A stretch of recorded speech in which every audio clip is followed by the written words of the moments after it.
News twilight నేను మీ అమూల్య. ముందుగా headlines చూద్దాం. రైతు సమస్యలపై మాట్లాడితే భయం ఎందుకు? అన్నదాత పరిస్థితి దారుణంగా ఉందన్న జగన్.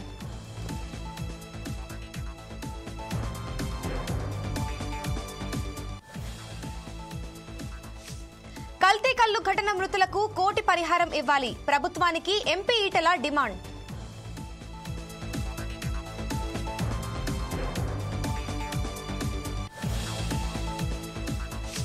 ఎనిమిది మంది ఆచూకీ లభించడం అసాధ్యం.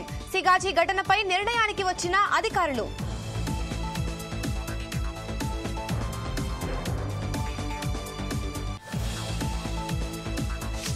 మహారాష్ట్ర తరహాలో బీహార్లో ఓట్ల చోరీ. నితీష్ కుమార్ పై రాహుల్ గాంధీ సంచలన ఆరోపణ.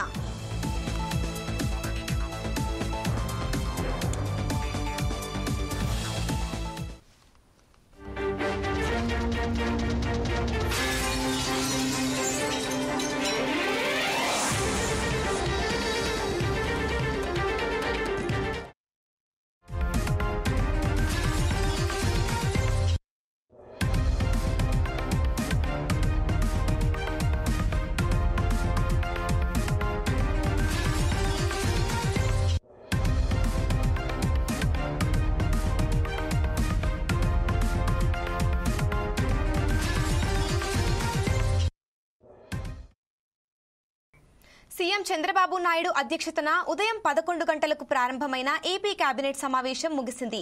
సమావేశంలో మంత్రి మండలి కీలక అంశాలపై చర్చించి కొన్నింటికి ఆమోదం తెలిపింది. ఈ సమావేశంలో సీఎం చంద్రబాబు కీలక వ్యాఖ్యలు చేశారు. రాష్ట్రానికి పెట్టుబడులు రాకుండా వైసీపీ అడ్డుపడుతోందని ఆగ్రహం వ్యక్తం చేశారు. రాష్ట్రానికి పెట్టుబడులు రాకుండా రాష్ట్ర ప్రభుత్వ ప్రతిష్ట దెబ్బతినేలా ఈమెయిల్స్ పంపారని ఆరోపించారు. వైసీపీకి దుష్ప్రచారం చేయడం అలవాటుగా మారిందని, వైసీపీ చేస్తున్న ఈ తరహా కుట్రలపై విచారణ జరిపిస్తామన్నారు. ఏపీఎండీసీ బాండ్లలో పెట్టుబడులు పెట్టొద్దని 200 సంస్థలకు తప్పుడు మెయిల్స్ పెట్టారని, ఇదంతా వైసీపీ సానుభూతి పరుల పనేనని మంత్రి పయ్యాల కేశవ్ తెలిపారు. రాష్ట్రానికి పెట్టుబడులు రాకపై వైసీపీ చేస్తున్న కుట్రలపై ప్రజలకు నిజానిజాలు చెప్పాలని సీఎం చంద్రబాబు మంత్రులకు సూచించారు.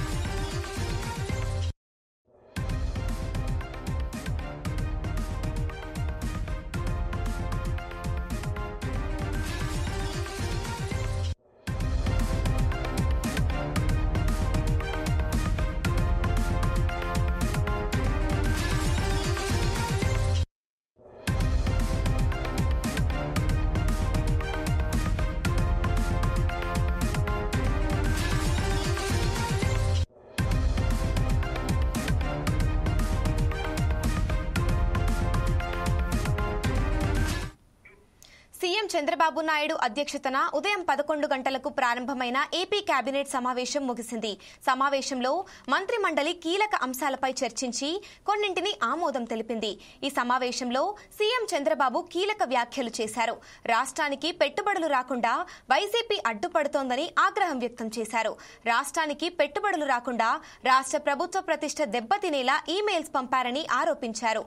వైసీపీకి దుష్ప్రచారం చేయడం అలవాటుగా మారిందని, వైసీపీ చేస్తున్న ఈ తరహా కుట్రలపై విచారణ జరిపిస్తామన్నారు. ఏపీఎండీసీ బాండ్లలో పెట్టుబడులు పెట్టొద్దని 200 సంస్థలకు తప్పుడు మెయిల్స్ పెట్టారని, ఇదంతా వైసీపీ సానుభూతి పరుల పనేనని మంత్రి పయ్యావుల కేశవ్ తెలిపారు. రాష్ట్రానికి పెట్టుబడులు రాకపై వైసీపీ చేస్తున్న కుట్రలపై ప్రజలకు నిజానిజాలు చెప్పాలని సీఎం చంద్రబాబు మంత్రులకు సూచించారు.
సిగాచి పరిశ్రమ ప్రమాదం విషయంలో అధికారులు కీలక నిర్ణయం తీసుకున్నారు. ఈ ఘటనలో 8 మంది ఆచూకీ లభించడం కష్టమేనని నిర్ణయానికి వచ్చారు. రాహుల్, శివాజీ, వెంకటేష్, విజయ్, అఖిలేష్, జస్టిన్, రవి, ఇర్ఫాన్లు పూర్తిగా కాలి బూడిదైపోయి ఉంటారని అధికారులు భావిస్తున్నారు. ఆచూకీ లభించిన ఆ 8 మంది చనిపోయినట్లుగా అధికారులు ప్రకటించారు. అంత్యక్రియలకు సంబంధించిన కార్యక్రమాలు చేసుకోవాలని వారి కుటుంబ సభ్యులకు సూచించారు. ఆచూకీ తెలిస్తే సమాచారం ఇస్తామని బాధిత కుటుంబాలకు తెలిపారు. DNA గుర్తింపు ప్రక్రియ కొనసాగుతుందన్నారు. ఇక ఫ్యాక్టరీలో రెస్క్యూ చర్యలు ముగిసి తిరిగి పూర్వస్థితికి రావడానికి 3 నెలల కాలం పట్టే అవకాశం ఉందని, దీంతో పరిశ్రమలో పనిచేసే కార్మికులను వారి స్వంత స్థలాలకు వెళ్లిపోవాలని అధికారులు సూచిస్తున్నారు. 3 నెలల తర్వాత తిరిగి వచ్చి విధుల్లో చేరాలని సూచిస్తున్నారు. కాగా తమ వారిని కోల్పోయిన పలువురు కన్నీటితో తమ స్వంత స్థలాలకు ప్రయాణమవుతున్నారు.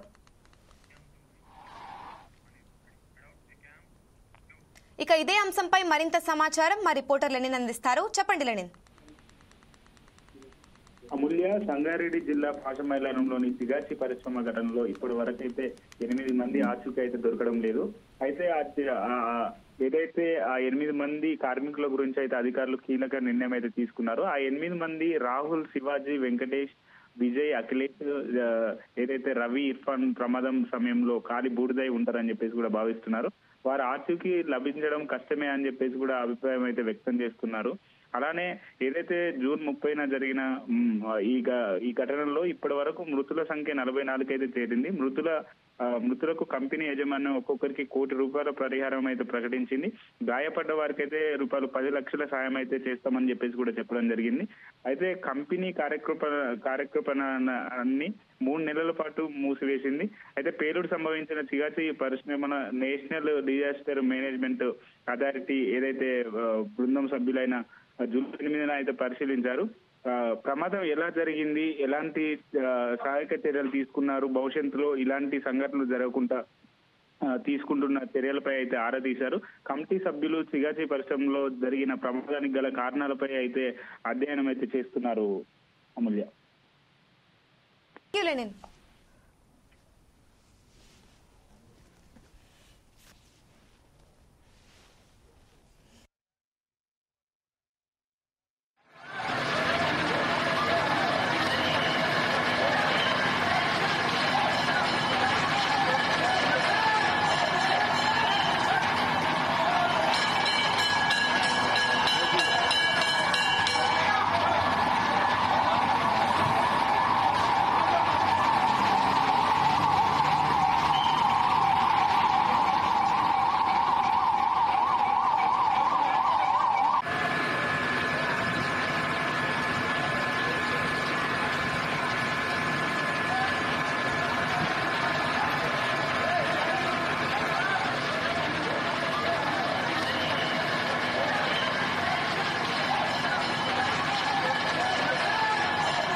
వైఎస్ఆర్సీపీ అధినేత మాజీ సీఎం వైఎస్ జగన్ చిత్తూరు జిల్లాలో పర్యటించారు.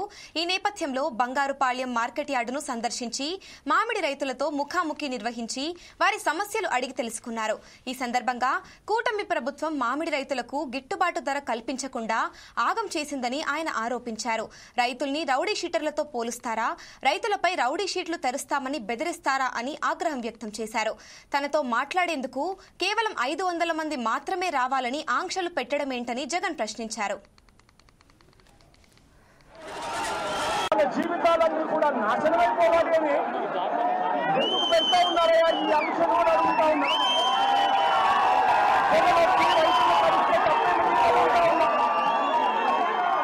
జగన్ వచ్చి రైతుల కోసం మాట్లాడితే తప్పేముంది అని అడుగుతా ఉన్నా. అసలు రైతులందరూ కూడా అగసాట్లు పడకుండా ఉండింది, రైతులకు సమస్య లేకపోయింది. ఇన్ని వేల మంది ఎందుకు వస్తారు? జగన్ వచ్చాడు కాబట్టి నిలబడతా ఉన్నారు కాబట్టి వాళ్ళ సమస్యలు ఇప్పుడైనా ప్రభుత్వం దృష్టికి ఖచ్చితంగా పోతుంది అని చెప్పి తెలిసి ప్రభుత్వం కనీసం ఈ కుంభకర్ణుని నిధుల నుంచి ప్రభుత్వాన్ని లేపడం కోసం ఇన్ని వేల మంది రైతులు ఇక్కడికి వచ్చి వాళ్ళ ఆందోళనని వినిపిస్తా ఉన్నారు. ఇవాళ నేను అడుగుతా ఉన్నాం ఇవాళ ఇక్కడికి జగన్ వస్తున్నాడు అని తెలిసి ఇవాళ నేను చేస్తా ఉన్నది 2,000 మంది పోలీసులు ఇవాళ మోహరించారు. ప్రతి గ్రామంలోనూ ఏ రైతు కూడా రాకూడదు అని చెప్పి చట్టం చేసే కార్యక్రమం చేశారు. ఏకంగా రైతులను గౌరవశీతని తెలుసుకోము మీరు కదా ఈ కార్యక్రమంలో పాల్గొంచుకుంటే అని చెప్పి రైతులు బెదిరించారు. కనీసం పెట్రోల్ బంకుల్లో కూడా రైతులు స్వచ్ఛంగా వచ్చే కార్యక్రమంలో భాగంగా పెట్రోల్ పోయించుకునే కార్యక్రమంలో కూడా రైతులు పోయించుకునే కార్యక్రమం కూడా జరగకుండా 2 వీలర్స్ లో పెట్రోల్ కూడా పోయాకండి అని పెట్రోల్ బంకుల్లో చెప్పారు. మాజీ మంత్రి హరీష్ రావు జూబ్లీహిల్స్ నియోజకవర్గ మైనారిటీ సెల్ సమావేశంలో పాల్గొన్నారు. బీజేపీ కాంగ్రెస్ పై హరీష్ రావు విమర్శలు కురిపించారు. కాంగ్రెస్ ప్రభుత్వంపై ప్రజలు చాలా ఆగ్రహంతో ఉన్నారని, కాంగ్రెస్ కు బుద్ధి చెప్పేందుకు సిద్ధంగా ఉన్నారని ఆయన చెప్పారు. ప్రజలకు ఇప్పుడు అర్థమవుతుందని వ్యాఖ్యానించారు. కేసీఆర్ ముస్లింలకు ఎంతో చేశారని అన్నారు. కేసీఆర్ షాదీ ముబారక్ ఇచ్చారని, రంజాన్ మాసంలో తోఫా ఇచ్చారని తెలిపారు. కాంగ్రెస్ సెక్యులర్ అని చెప్పుకుందని, ఇమాంలకు 12,000 ఇస్తామని, ఓవైసీ స్కాలర్షిప్ పెంచుతామని హామీ ఇచ్చింది కానీ అమలు చేయలేదని విమర్శించారు. విదేశాల్లో చదువుకునేందుకు ముస్లిం యువతకు 10 లక్షలు లోన్ ఇస్తామని చెప్పారని, ఒక్క రూపాయైనా ఇచ్చిందా అని ప్రశ్నించారు. बेरोजगार युवा के लिए 10-10 लाख रुपए देते बोले कांग्रेस. अब 20वां महीना चल रहा, एक मुसलमान बच्चे और बच्ची के लिए लोन मिला 10 लाख, एक आदमी को मिला. बात तो करोड़ों में है, काम पकौड़ी में है. दोनों का एक ही है. वो दिल्ली में बड़े भाई का, ये गली का छोटे भाई का रास्ता एक ही है. वो बड़े भाई के सरकार में कोई मुसलमान को जगह नहीं मिला. ये रेवंत रेड्डी सरकार में भी 20 महीने हो गया, आज एक मुसलमान को मौका नहीं मिला. क्या एक आदमी इस पूरी तेलंगाना में मिनिस्टर बनने के काबिल नहीं है क्या? क्यों नहीं दिए आप लोग? बात तो बोलते सेक्युलर, आप सेकंड एक्सपेंशन भी करें. लोग बहुत उम्मीद से देख रहा था कि कम से कम इसमें तो भी देंगे, उसमें भी आप हाथ दे दिए, वहां भी नहीं दिए. बेरोजगार युवा के लिए 10-10 लाख रुपए देते बोले कांग्रेस. కుకట్పల్లిలో కల్తీ కల్లు తాగి మృతి చెందిన వారి కుటుంబాలకు రాష్ట్ర ప్రభుత్వం కోటి పరిహారం ఇవ్వాలని BJP MP Etela Rajender demand చేశారు. ప్రభుత్వం నిజాలు దాచాలని చూస్తుందని ఆరోపించారు. ఈ ఘటనలో ఇవాళ్ల ఒకరు, నిన్న 2, మొత్తం 3 చనిపోయినట్లు సమాచారం ఉందని చెప్పారు. కల్తీ కల్లు ఎప్పటి నుంచి అమ్మారు, ఎంతమంది తాగారు అనే పూర్తి సమాచారాన్ని ప్రభుత్వం సేకరించాలన్నారు. బాధితులు 20 మంది కంటే ఎక్కువ ఉండే అవకాశం ఉందని పేర్కొన్నారు. ఇప్పుడిప్పుడే మరికొందరు ఆసుపత్రిలో చేరుతున్నారని వివరించారు. ప్రభుత్వం దీని మీద సమగ్రమైన విచారణ జరిపి ఎప్పటి నుంచి ఏ కళ్ళు కాంపౌండ్లలో ఈ పాయిజన్ ఎఫెక్ట్ అయిందో, ఎంతమంది ఎప్పటి నుంచి తాగిండ్రో వాళ్ళంతా కూడా లిస్టు బయట తీయాల్సిన బాధ్యత ఉంది. ఆదుకోవాల్సిన బాధ్యత ప్రభుత్వం మీద ఉంది. ఇది దాస్తే దాగేది కాదు, దాయడం ప్రభుత్వ విధానం కాకూడదని చెప్పి డిమాండ్. ఇది ఇప్పటివరకు చూస్తే చాలా మంది, ఒక 5-6 మంది మాత్రం చాలా సీరియస్గా ఉన్నారు. ప్రభుత్వం దీని మీద సమగ్రమైన విచారణ జరిపి ఎప్పటి నుంచి ఏ కళ్ళు కాంపౌండ్లలో ఈ పాయిజన్ ఎఫెక్ట్ అయిందో, ఎంతమంది ఎప్పటి నుంచి తాగిండ్రో వాళ్ళంతా కూడా లిస్టు బయట తీయాల్సిన బాధ్యత ఉంది. ఆదుకోవాల్సిన బాధ్యత ప్రభుత్వం మీద ఉంది. ఇది దాస్తే దాగేది కాదు, దాయడం ప్రభుత్వ విధానం కాకూడదని చెప్పి డిమాండ్. ఇది ఇప్పటివరకు చూస్తే చాలా మంది, ఒక 5-6 మంది మాత్రం చాలా.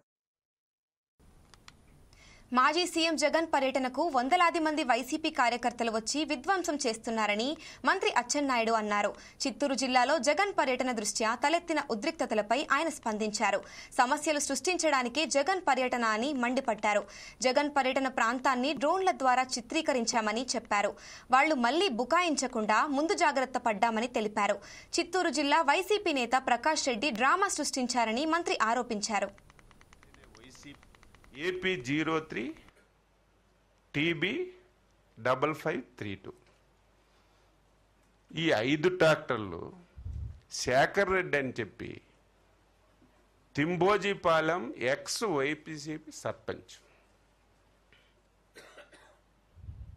ఈ 5 ట్రాక్టర్లు ఈ శేఖర్ రెడ్డి అనే వైసీపీ సర్పంచ్ ఎక్స్ తీసుకొచ్చి ప్రకాష్ రెడ్డి వైసీపీ సెక్రటరీ తోటలో పెట్టి, ఆ వైసీపీ సెక్రటరీ తోటలో 5 లోడ్లు ట్రాక్టర్ మీద ఎక్కించి జగన్మోహన్ రెడ్డి వచ్చినప్పుడు అవి రోడ్డు మీదకి తెచ్చి ఒలిపి రైతులు ఒలిపేస్తున్నారు, కొండం లేదని ఎంత క్రిమినల్గా వ్యవహరించారో రాష్ట్ర ప్రజలు ఒక్కసారి అర్థం చేసుకోమని చెప్తున్నాను.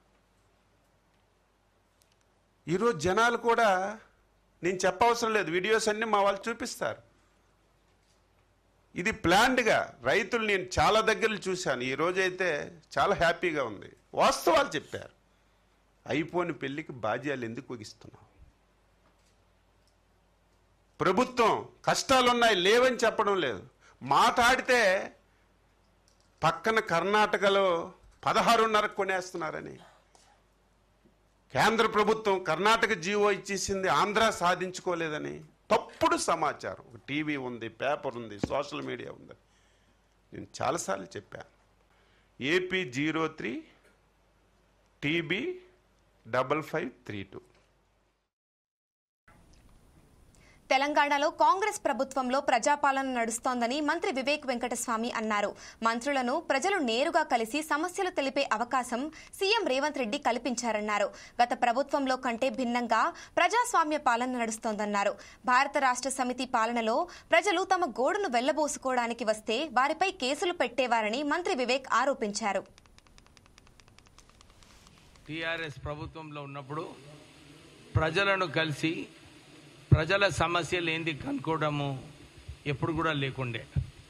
మంత్రులు వస్తుండే, డిస్ట్రిక్ట్లు తిరుగుతుండే, వెళ్ళిపోతుండే. కానీ ప్రజలు వచ్చి కలవడానికి ఆ స్వేచ్ఛ లేకుండే. ఎప్పుడు పోలీసు వాళ్ళు వచ్చి వెళ్ళండి వెళ్ళండి హరిలో ఉన్నారు మంత్రి గారు, ముఖ్యమంత్రి గారు అయితే ఎవరిని కలిసేదే లేదు. మొన్న మెదక్లో 43 మంది చనిపోయినప్పుడు ఒక్కసారి కూడా ముఖ్యమంత్రి రాలేదు. ఒక బాధ్యత అంటే 43 మంది చనిపోయినప్పుడు ముఖ్యమంత్రి రేవంత్ రెడ్డి గారు ఇమ్మీడియట్లీ 24 గంటలలో రావడం, వారందరికీ కూడా ₹1 కోటి ఇవ్వాలని చెప్పి కంపెనీకి ఆదేశాలు ఇవ్వడం జరిగింది. కొండఘాట్ సంఘటన అయినప్పుడు 66 మంది చనిపోయినారు. అప్పుడు కేసీఆర్ అక్కడ పోయి కలిసి బాధితుల కుటుంబాలకు ఏదైనా చేద్దామని చెప్పి ఎప్పుడు కూడా ఆలోచించలేదు. కానీ కేటీఆర్ అయితే ముఖ్యమంత్రి గారు రాలేదు, 24 గంటల తర్వాత వచ్చిండని చెప్పి ఆయన ట్వీట్ చేయడం జరిగింది. అంటే టీఆర్ఎస్ హయాంలో వారి ఇష్టారాజ్యంగా వారు చేయడం జరిగింది. రేవంత్ రెడ్డి గారు స్పష్టంగా చెప్పినారు, ప్రజల మధ్యలో ఉండాలి మంత్రులు, ప్రజల సమస్యలు కనుక్కోవాలి, ప్రజలు వారికి ఏ కష్టాలున్నా మనము అధికారులతో మాట్లాడాలి, ఇతర మంత్రులతో మాట్లాడి వారి కష్టాలు దూరం చేయాలని చెప్పి వారు ఆదేశాలు ఇవ్వడం జరిగింది. 10 సంవత్సరాలు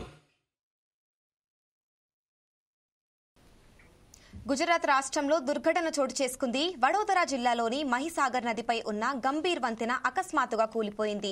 ఘటన జరిగిన సమయంలో వంతెనపై ప్రయాణిస్తున్న 4 వాహనాలు నదిలో పడిపోయాయి.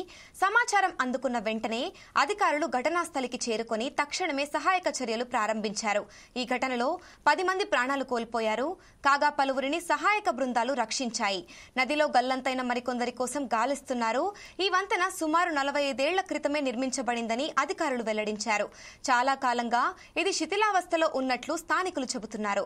మరింత సమాచారం కోసం చూస్తూనే ఉండండి 4 Sides TV.